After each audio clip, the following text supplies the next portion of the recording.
On the evening of Saturday, October 25th, 2014, Chelsea, Becky, and Penny all attended Big Mike's annual Halloween bash in Newport, Michigan. They had all attended Big Mike's parties in the past and felt like they knew almost everybody in Monroe County. So, this was a place that they were very comfortable if they separated and socialized individually. Chelsea had given her phone to Becky because she was wearing a costume with no pockets. And when the end of the night came around, Becky and Penny lost track of Chelsea and decided to head home. The next day, there was still no sign of 21-year-old Chelsea Bruck, and family and friends grew increasingly concerned. And by Monday, October 27th, Chelsea was reported missing to the Monroe County Sheriff's Department. An investigation quickly went underway, and within a week, a witness had come forward to provide a statement.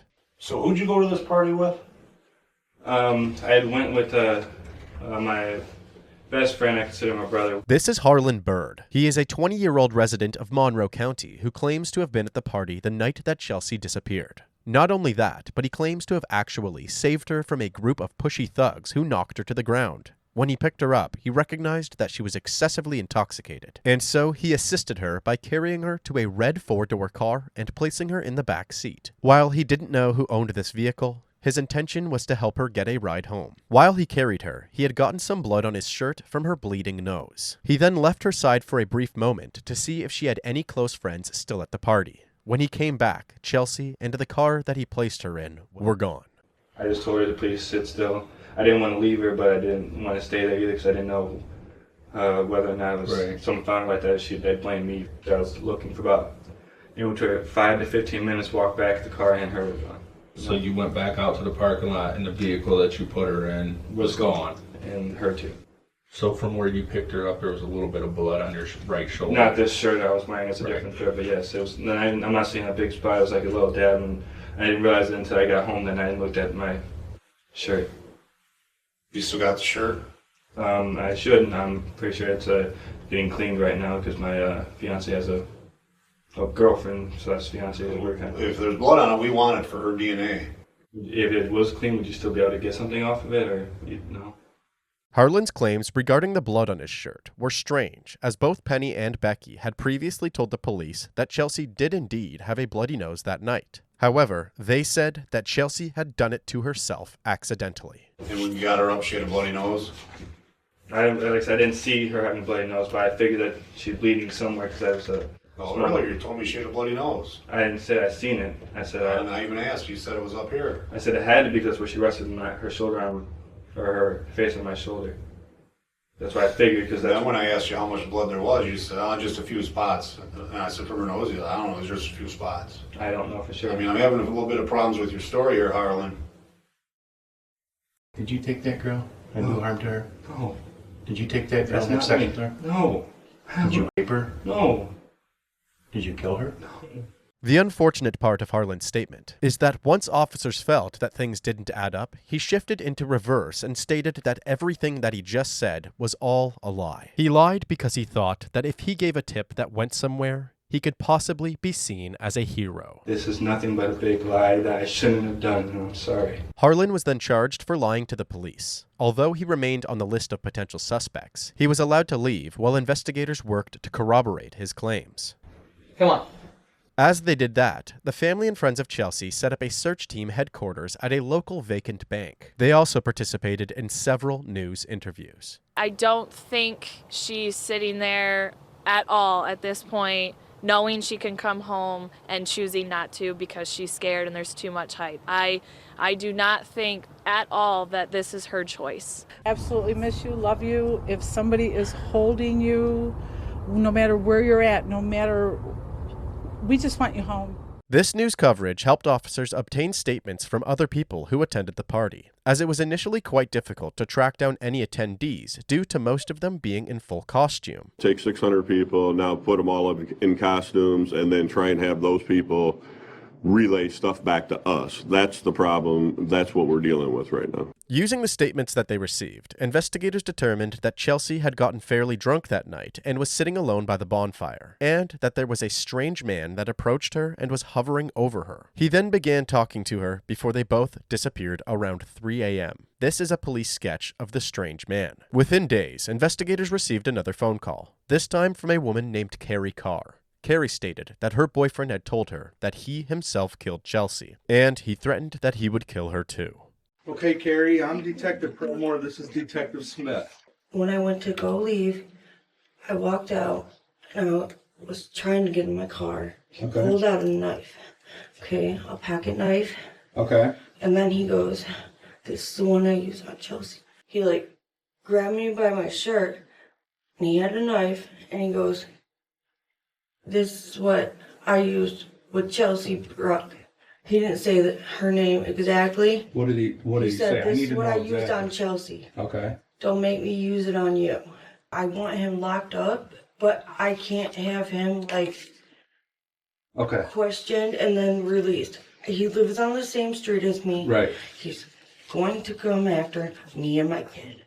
Investigators followed up Carrie's claims and questioned Carrie's boyfriend. Before the interrogation could take off, he stated that he knew what was going on. Carrie and him had a very problematic relationship where she saw him as the bad guy. So Carrie likely twisted some words and tried to get him in trouble. Officers then spoke to Carrie again, and she admitted that that was the case. So Carrie Carr was also charged with lying to the police. 2 people have now been charged in connection to the Chelsea Bruck case. It is not what the family had hoped for. Now, according to officials with the Monroe County Sheriff's Office and Prosecutor's Office, 19-year-old Harlan Bird of Flat Rock, Michigan, has now been charged with giving police false information in the case in order to look like a hero. Now, a Toledo woman is also charged with lying to police in this very same case, though these are 2 separate accounts. Authorities say that 29-year-old Carrie Carr told investigators that her ex-boyfriend had killed Bruck, though authorities say neither of the tips turned out to be true. The owner of the property that the party was held on was Big Mike himself. Big Mike was rather suspicious to the police because he would claim that he was helping search for Chelsea while simultaneously being uncooperative with investigators. He would allow outdoor searches of his property, but decline anything indoors without a search warrant, and the way that he would answer some questions came across as dodgy. Chelsea. Okay, you know her. I don't know her, but I do know who she is. Big Mike was not held, and he provided a buccal swab. Investigators also eventually got their hands on a search warrant and searched his house. However, they did not find anything that helped with their search for Chelsea. Regardless, he too remained on the list of potential suspects. As the winter months came and went, there was still no sign of Chelsea Bruck. But Chelsea's family stayed strong and continued to push for more media coverage. These efforts continued with almost no new evidence or information of Chelsea's whereabouts until Sunday, March 22nd, 2015. A woman was cleaning the tree line that surrounded her property in Monroe County. She noticed something almost directly across the street from the end of her driveway. It was a flat red leather shoe. She showed this shoe to her husband, and the first thing that he said was, "Do you think it could be hers?" She immediately knew exactly who he was referring to. She then called the Monroe County Sheriff's Department. Officers collected the shoe and placed a call to Chelsea's mother detailing the appearance of the shoe, and emailed her a picture. Chelsea's mother said, "Oh my God, that's Chelsea's shoe." Although this was a satisfying discovery, it was not as helpful as they had hoped, as it did not have any DNA or fingerprints on it that could assist investigators. So, the search continued. About a week later, a young man named Eric and his friend were exploring an abandoned building in a wooded area near the train tracks in Monroe County, looking for some scrap metal to make some money. Eric noticed a strange-looking plant bunched up by some rocks inside the building. He wondered if it was fake, so he picked it up with a stick and realized it was actually a part of a costume. He then looked a little further down and was slightly frightened by what he thought could have been a strange wild animal. What he saw was actually a red long-haired wig. Eric and his friend then examined this costume a little bit further and realized that it was actually a poison ivy costume from the movie Batman. They questioned if it was interesting enough to keep, but ultimately decided that it was too dirty and held little to no value. A day later, Eric was at work when he noticed a missing poster of Chelsea Bruck. Chelsea was wearing the poison ivy costume in the picture on the poster. He immediately recognized the importance of the discovery that he made. However, he was afraid to report his findings as he handled the costume and was worried that he could be accused for her disappearance. After about 2 more days had passed, Eric was at an Easter brunch where he told his sister about the costume. She then gave him an ultimatum. She said, "If you don't report it, I will." Eric then immediately called the police and directed them to the costume. The police determined that it was in fact Chelsea's, and that Eric had to take part in an interview. Did you go to that party by chance? No. Tons of people went to this, so we're trying not to... No, everybody I've never to gone party. to a party. You're saying you didn't go to the party then on Post Road in Newport that day at all? Or? No. However, at the time, my baby's mother lived in Newport. Okay. You said you don't know Chelsea? I don't know her. Okay. I gotta ask you. Yeah, I know. Did you have anything to do with her disappearing at all, or no? The interview went almost exactly how Eric presumed it would, not only due to him discovering the costume and hesitating to report it, but also because his ex-girlfriend had actually lived on the same road that the shoe was located on the side of. Eric remained adamant that he did not know Chelsea and that he was busy with his daughter during the weekend of the party. Eric was also asked to provide a buckle swab, making that 2 out of the 3 men that have been interviewed to provide investigators with their DNA. Either way, Eric also remained on the list of potential suspects. One suspect in particular came back under the investigators' radar. That suspect was Harlan Bird. This is because Harlan's home was almost visible from the abandoned building where Chelsea's costume was found, raising new suspicions regarding his involvement and the strange claims that he made at the beginning of this video. Harlan was then asked to return to the station for another interview. This time, when he arrived, he had an attorney present. How do we explain that those items were found that close to your grandma's house? I can't explain it.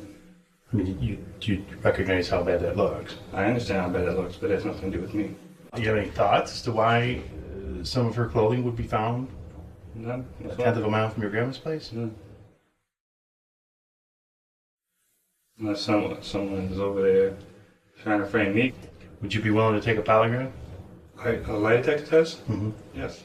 Although Harlan appeared to be very concerned about the position that he found himself in, he surprisingly appeared relieved that the officers were looking to subject him to a polygraph test. Although these tests are often referred to as a form of pseudoscience due to the questionable way that polygraph machines operate, Harlan's ability to pass this test seemed to help add some credibility to his story. And just like that, investigators now had the DNA of all 3 men that they considered potential suspects in the disappearance of Chelsea Bruck. It was during the weeks following this interview with Harlan that the forensics lab reported back to the sheriff's department that the crotch area of the costume contained skin cells from an unknown male. This DNA did not match Big Mike, Eric, or Harlan, nor did it match anybody in the CODIS database. Despite this low blow from the lab disheartening investigators and virtually restarting the investigation, a massive discovery was made during the week that followed that changed everything. Found a dead body on my property. Can you tell if it's male or female? Female. I can see her hair. Well, I just think it's that girl was posted all over town.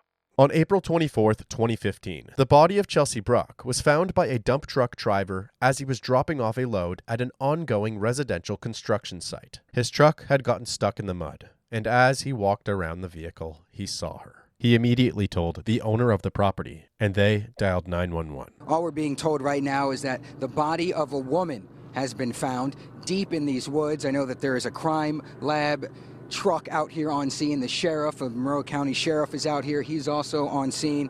Also, a lot of volunteers have been showing up who've been helping search for Chelsea Bruck.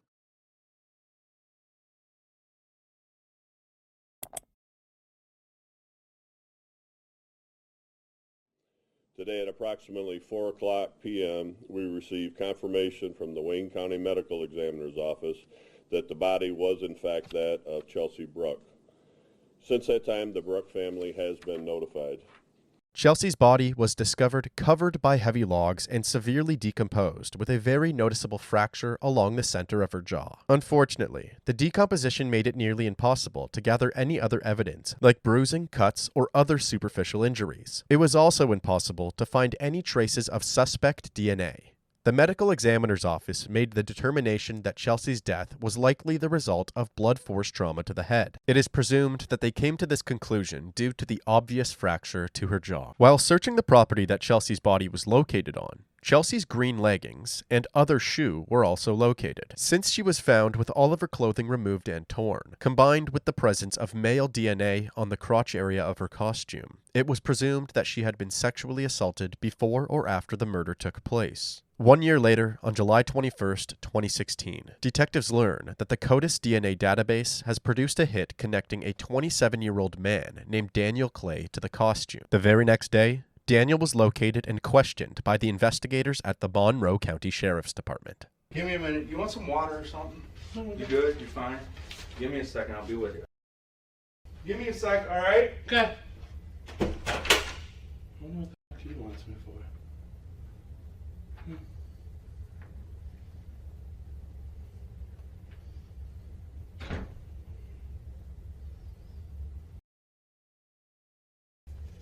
So is this about that book bag shit that I was in here for a few weeks ago? Book bag. Okay, then I guess not. I was with my nephew Wesley. He took a book bag. We ended up getting in trouble. I spent 2 weeks in here, and then they dropped the charges. You know, I heard about that. Yeah. But that's not about. Okay. The reason that it took over a year for CODIS to return a hit to Daniel's DNA is because Daniel had yet to provide a DNA sample. However, during the months leading up to this interview, Daniel had been arrested for theft involving the backpack incident that he just spoke about. At that time, he was required to provide a buccal swab. Investigators then tell Daniel that he is being questioned regarding the murder of Chelsea Bruck. After acknowledging that he is aware of the case, he continues answering questions, claiming that he did in fact go to Big Mike's party, but that he didn't cross paths with Chelsea at all. In the process, he actually becomes quite braggadocious about the amount of women that he's become entangled with. It's all over the news and stuff. Yeah. She worked with my kid's mom, actually, at Ovis. Who's that? Jessica Pribble. Okay. That's the one that lives there, but like, I just remember seeing her on Facebook. Jessica Pribble? Yeah. Okay. Let me write this down. You got a lot of girls in your life. Okay, I do have a lot of girls in my life. So, this is what it is, all right? Okay. We've had over, actually, 1,137 tips. Yeah, I know. I was gonna say I've seen some stuff in the paper and stuff. No, and I mean it's been all over. Somebody that don't know who she is, they've been living under a rock. Absolutely. Okay. Pretty much. And you came up in one of them tips. Okay. All right. So our boss, when he tells us that we got to go out and we got to make contact with everybody that comes up in a tip, whether they're at the party, not at the party, we got to talk to them. Mm-hmm. That's why we're here talking to you. I was at that party for 2 hours, and then went back to where I was staying up in Carlton. So you were at the party? Yeah. I seen my kid's mom actually there for Pribble? Yeah. Okay. So what time did you go to the party? About 8, 9. I was out of there about 10, 11. Okay, so you went there at 8 or 9? Yeah. It was still daylight? It was getting dark, because it's October, you know. 8 or 9, okay. Were you dressed as anything? Just plain clothes? Yeah, shorts and t-shirt. You weren't like a Peter Pan or something? No, I did see, there was a so girl you were plain clothes? I do remember a girl there that was dressed up like Alice in Wonderland. She was so hot. So hot. So plain clothes? Yeah. All right, regular shorts? Probably shorts and a t-shirt. I'm a shorts person. So you drove yourself? Yeah. What did you go in? My friend's car. Who's your friend? Christine. Jaywood. I don't talk to her anymore. Who is that? Christine. It was just this chick I lived with. Christine? I might have actually had Talisa's car that day. Man, you know a lot of girls. Where'd you park? Like, I remember going in and just straight back. I wasn't. So even, I wasn't even like not even that far from the fire pit. Did you have to pay? No. No. You get there, you park, you get out. You say you got a half a pint. You start partying. What'd you do? Just wandered around, bullshitted. Okay. Mainly, I spent most of the time talking with Jessica, my baby mama. Okay. It's my you got a lot of women in your life. I had 2 baby mamas, a couple ex-fiancés. I had to void out my ex's name. Oh boy. Yeah. You don't see any names of girls around here. Who was your girlfriend at that pretty time? much no one. I was homeless. Okay. I pretty much bounced. You were going. I stayed at Talisa's most of the time. Yeah. But you, I mean, assuming you still had a good relationship with her because you had her car, right? Okay. Woman's in love with me. Not anymore. She hates me now, but. All right. So party, you're there. You see Jessica. You said you hung out with Jessica most of the time. What was you drinking off from her? Fireball. Ooh. I remember that. What was your pint that you brought? Vodka. It's always vodka. Oh my gosh. I'm Syrah. How much vodka did you drink? I only drank like the half pint. So I mean, you talked to a couple people, but you know, did you ever see? Not that Poison I know Ivy? of. Like, not that I know. I mean, she probably would have stood out if you saw her. Yeah, but it's also been 2 years. I think I seem to remember like when this first started coming in the news and stuff that I remembered seeing her, like the leafy shirt thing. Yeah, Poison Ivy. Yeah, it's pretty distinct. Yeah. Yeah, I remember seeing that, but like just seeing her at the party. Okay. I mean, if she's not super hot or something like that, I don't pay attention. I'm shallow a little bit. I won't lie. I understand. No, it's fine. When did you leave? Probably about an hour and a half, 2 hours after I got there. So you left at 10 o'clock or 11. Were you by yourself? Did you leave with anyone? I was by myself. I talked to Jessica and then I talked to Tyler as I was pulling out. So you left, you were alone, and you arrived, you were alone. Okay.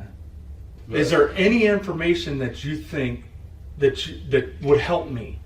Not really. I mean, I know some of the areas. I was at the party, but I don't remember like. Well, I you were feel one like of- I remember seeing the shirt, and I feel like I remember, you know, back then seeing it, and you know, being like, oh well, I've seen it, I think, but that's about it. I live like it should be the 70s, like free love, peace and love. That's my motto. Like I don't like fighting really. I don't like violence. I just like smoking weed and having sex. So let's get back on point here. We're talking about one female, and we're talking about sex. Okay. You told me you never had sex. Never had sex, never nothing with it. Would there be any reason that your DNA would be with Chelsea Bruck? No. Or on her clothes, or Not in to her my- hair, Not to my knowledge. or anywhere on her body? No. Daniel kept up this cool guy Casanova bravado for as long as possible. However, this all begins to fall apart when Detective Treadmore confronts him regarding the DNA that connected him to Chelsea's costume. All right, so I know we talked about it a lot, Daniel. Okay. And I know it's been a while. All right, and I've been straight up with you. Yeah. Okay, straight up. I mean, I'm not hiding What I'm anything. doing for you, yeah. All right, and I hope that you've been straight up with me. Yeah. All right. Trust me, I got But kids. there's some other information that's out there. All right, that I've asked, and I think it's not been the whole truth. What if I told you that your DNA was on her? I don't know how my DNA got on her. Okay. Like, no way, no nothing, no how. What if I told you that her DNA or your DNA was on her? I will actually show you, all right, what I have from the crime lab. Okay. All right, and I'm telling you that your DNA is on there. I have no idea how. So we need to figure out how it got there. I have no idea. I don't think that you're that monster. You're that bad guy. I think something happened. It was a mistake. It was an accident. And it happened. No, I did not do anything to that girl. Did not. Telling you. I'm telling you this. I do not, to my knowledge, remember ever having sex with her. Like, unless I was just up and don't remember. Right. Well, that could be it. I don't really get that fucked up. But that's why I ask you, how fucked up were you?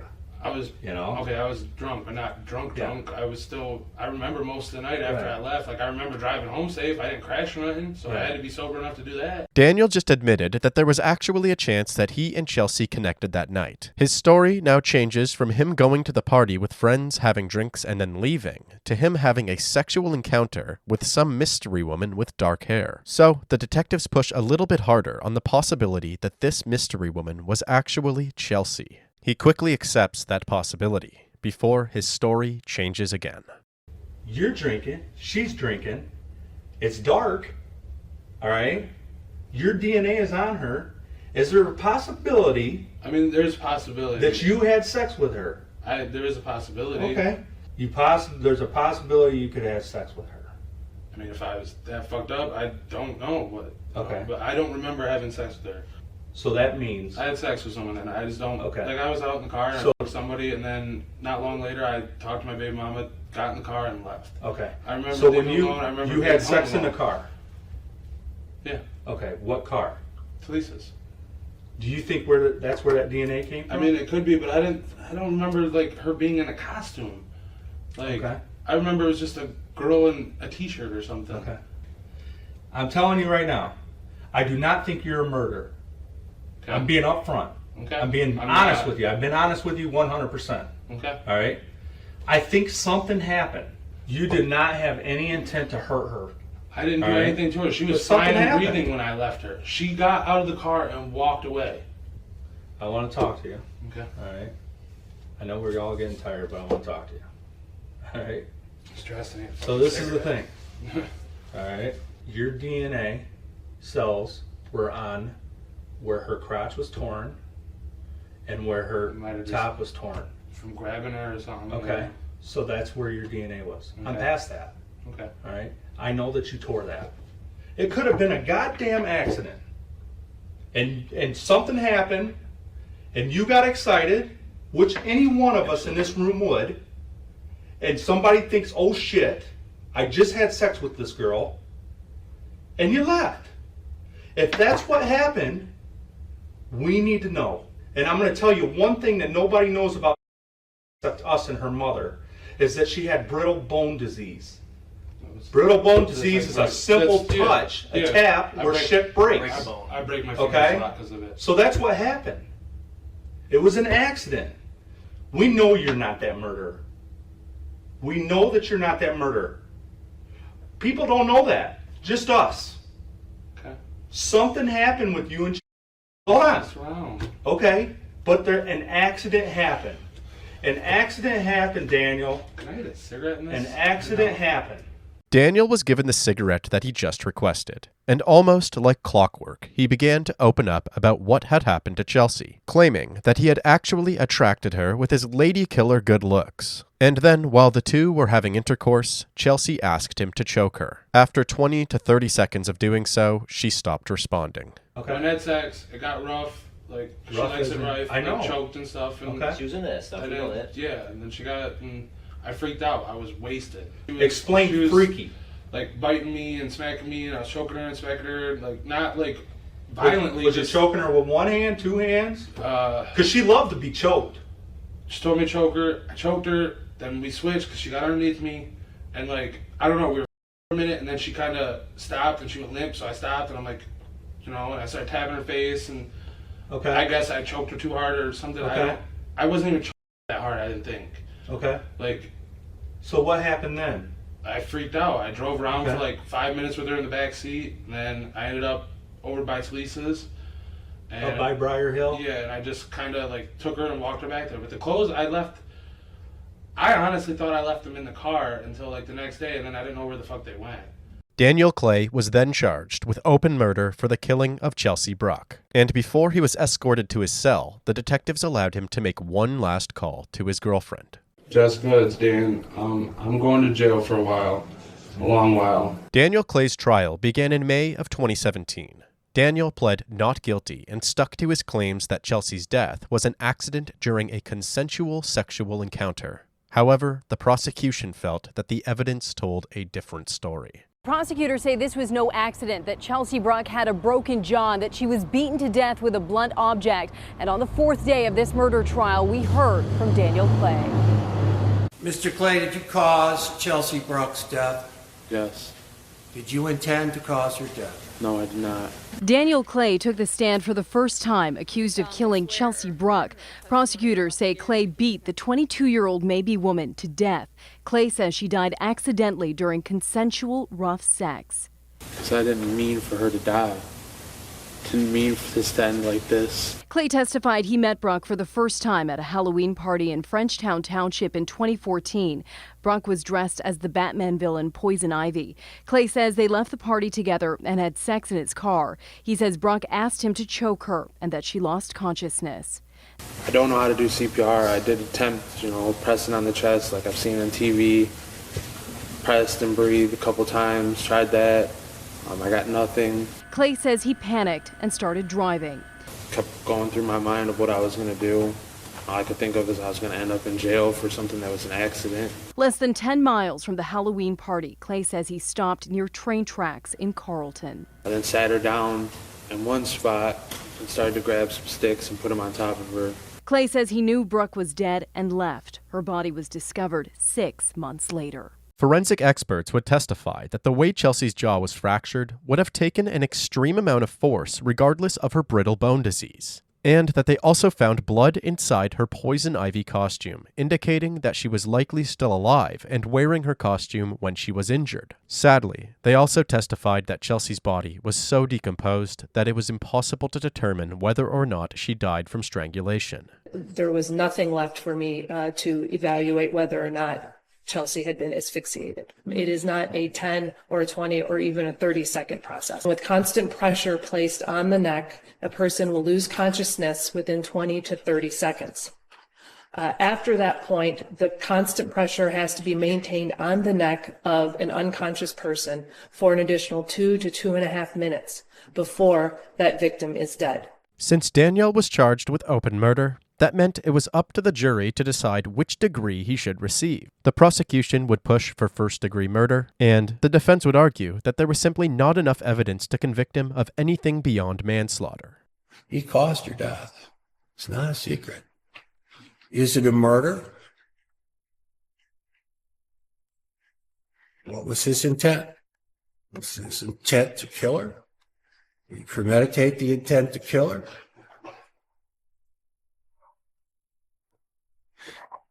That's the reasonable doubt, folks. In the end, the jury sided with the prosecution, and Daniel Clay was found guilty of felony murder. We, the jury, find as follows. Count 1, felony murder, guilty. Count 2, concealing the death of an individual, guilty. Daniel received a mandatory life sentence without the possibility of parole.